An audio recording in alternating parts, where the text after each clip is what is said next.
Cierra los ojos un segundo. Piensa en un vikingo. ¿Qué ves? Seguramente un hacha en la mano, un grito en la garganta y una barba congelada por el viento del mar, ¿verdad? Vemos al guerrero, al saqueador, al navegante indomable. Ahora, ¿y si te dijera que su arma más revolucionaria, la herramienta que les permitió dominar los inviernos más brutales y que definió su cultura de una forma que apenas imaginamos, no era un hacha, ni un escudo, sino dos simples tablas de madera? Sí, has oído bien. Los vikingos no solo caminaban sobre la nieve, se deslizaban, volaban sobre ella. En este vídeo aprenderás a ver al vikingo no solo como un guerrero, sino como el primer rider de la historia, el maestro original de la nieve. Vale, ya sé lo que estás pensando. Vikingos con esquís. Suena a una extraña película de Navidad.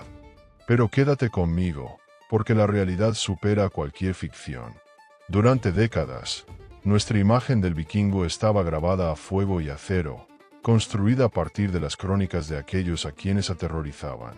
Pero esa es solo la mitad de la historia. La otra mitad estaba congelada, esperando. Imagina los glaciares de Noruega.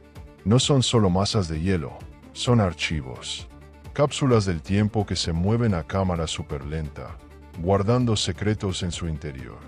Con el cambio climático, estos gigantes de hielo han empezado a retroceder, a escupir, literalmente, los objetos que se tragaron hace siglos. Y lo que están revelando es un tesoro. Arqueólogos y hasta senderistas ocasionales han empezado a encontrar cosas que no encajan con la imagen del vikingo marinero. Trozos de madera oscura, perfectamente conservados por el frío anaeróbico, que emergen del hielo como susurros de un pasado olvidado. Uno de los hallazgos más alucinantes es un esquí encontrado en el glaciar Dýrbarden. Los análisis de radiocarbono arrojaron una fecha de hace 1300 años, en plena era vikinga. Y no era una tabla cualquiera. Aún conservaba sus fijaciones de cuero y corteza de abedul. Podías casi ver el pie de un cazador o un viajero vikingo amarrado ahí. Pero esto es solo la punta del iceberg. Otros hallazgos nos llevan mucho, mucho más atrás. El esquí más antiguo conocido, el llamado Hatting esquí de Suecia, tiene unos 4500 años.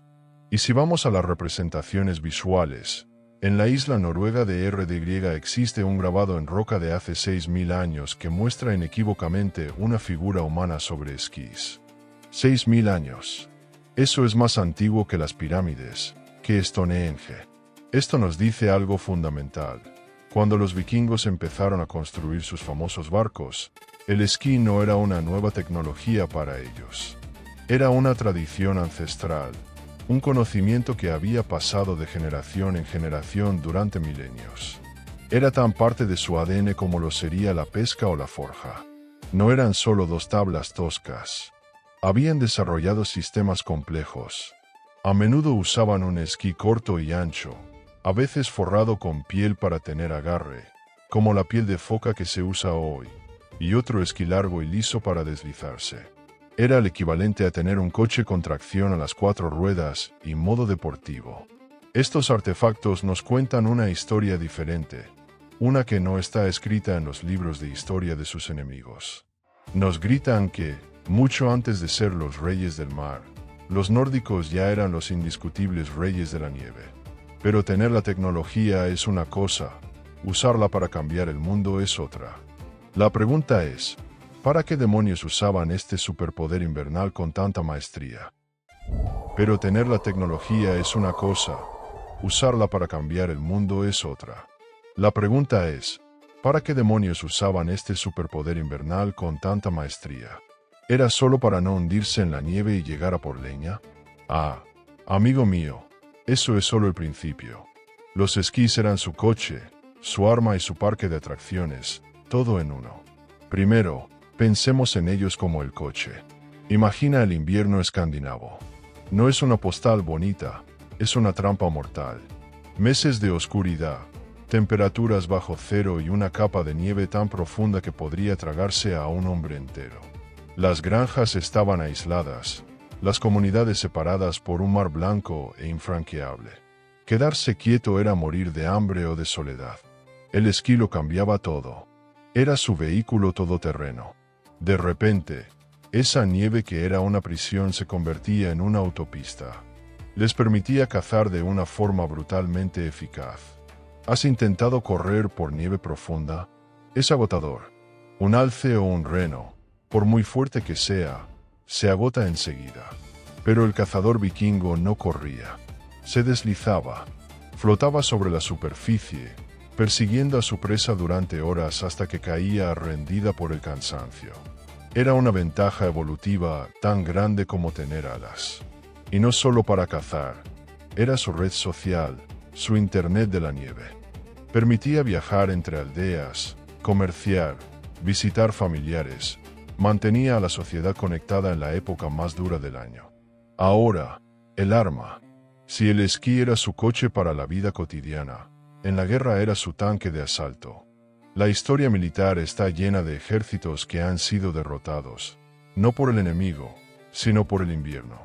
Napoleón en Rusia, por ejemplo. El frío paraliza, desmoraliza y detiene a las tropas. Pero, ¿y si el invierno fuera tu mejor aliado? Los vikingos lo convirtieron en un arma. Las sagas nórdicas están repletas de referencias a guerreros esquiadores. Te imaginas a un ejército enemigo, acampado y congelado, pensando que está a salvo. Y de repente, de la quietud del bosque nevado, surge un escuadrón de soldados fantasma. Silenciosos, increíblemente rápidos, deslizándose entre los árboles. Atacan, causan el caos y desaparecen antes de que nadie pueda reaccionar. No es ciencia ficción. En la Noruega del siglo XIII, dos guerreros esquiadores, los Birkebeiners, salvaron al futuro rey niño Håkon IV llevándoselo a través de las montañas en pleno invierno. Un evento tan icónico que hoy se conmemora con la carrera de esquí más famosa de Noruega. Eran la primera fuerza de operaciones especiales de invierno de la historia. Y finalmente, el parque de atracciones. Y esta es mi parte favorita, porque aquí es donde vemos al humano detrás del guerrero.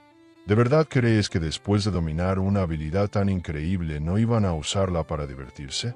Por supuesto. El impulso de competir, de jugar, de sentir la adrenalina, es universal. Los vikingos eran increíblemente competitivos. Se retaban en todo, en beber, en luchar, en recitar poesía y, por supuesto, en esquiar. Imagina a los jóvenes de una aldea en la cima de una colina, apostando sobre quién bajará más rápido o con más estilo. Podríamos estar hablando de la primera competición de slopestyle de la historia. La sensación de velocidad, el viento helado en la cara, el subidón de adrenalina al esquivar un árbol en el último segundo. Esa emoción es atemporal. Era su forma de demostrar habilidad, de ganar estatus social, y simplemente de olvidarse del frío y la oscuridad y sentirse vivos. Cuando una actividad define tu forma de sobrevivir, de luchar y hasta de reír, dejas de verla como una simple herramienta. Empiezas a verla como algo sagrado. Y es entonces cuando le das un rostro, un nombre y un lugar entre los dioses. Cuando una actividad define tu forma de sobrevivir, de luchar y hasta de reír, dejas de verla como una simple herramienta. Empiezas a verla como algo sagrado. Y es entonces cuando le das un rostro, un nombre y un lugar entre los dioses. Y si todavía dudas de la importancia de todo esto en su cultura, déjame que te presente a un dios que probablemente no conozcas. No es Thor, con su martillo estruendoso. No es Odín, el sabio padre de todos. Y desde luego, no es Loki, el embaucador. Su nombre es Sul. Y no era un dios menor, un secundario en el gran teatro de Asgard. Era tan antiguo y poderoso que en muchos lugares de Suecia y Noruega se han encontrado topónimos, nombres de lugares como granjas y campos, que llevan su nombre. Esto es una prueba arqueológica de que su culto estaba extendido y era profundamente reverenciado, mucho antes de que la popularidad de Odín y Thor creciera en la era vikinga tardía. Ul era la personificación del invierno dominado. Era el dios de la caza, del arco y, por supuesto, del esquí. Piénsalo un momento. No es el dios del invierno, que podría ser una fuerza caótica y destructiva. Es el Dios de cómo sobrevivir y prosperar en el invierno. Es el Dios de la habilidad, la autosuficiencia y la gracia en el entorno más hostil imaginable. No se sentaba en un trono de oro en un gran salón bebiendo hidromiel.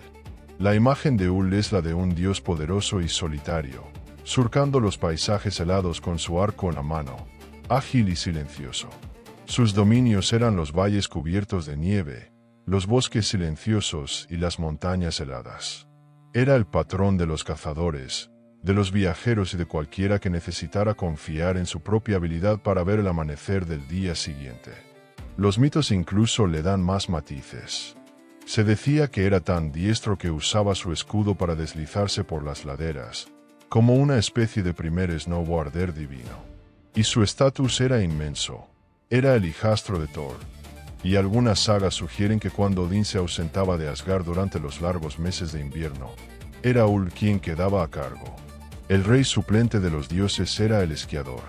Que una sociedad eleve una actividad al plano divino nos dice todo lo que necesitamos saber. El juramento más sagrado que un vikingo podía hacer a menudo se realizaba sobre el anillo de Ul. Su bendición se buscaba antes de una cacería invernal o de un duelo.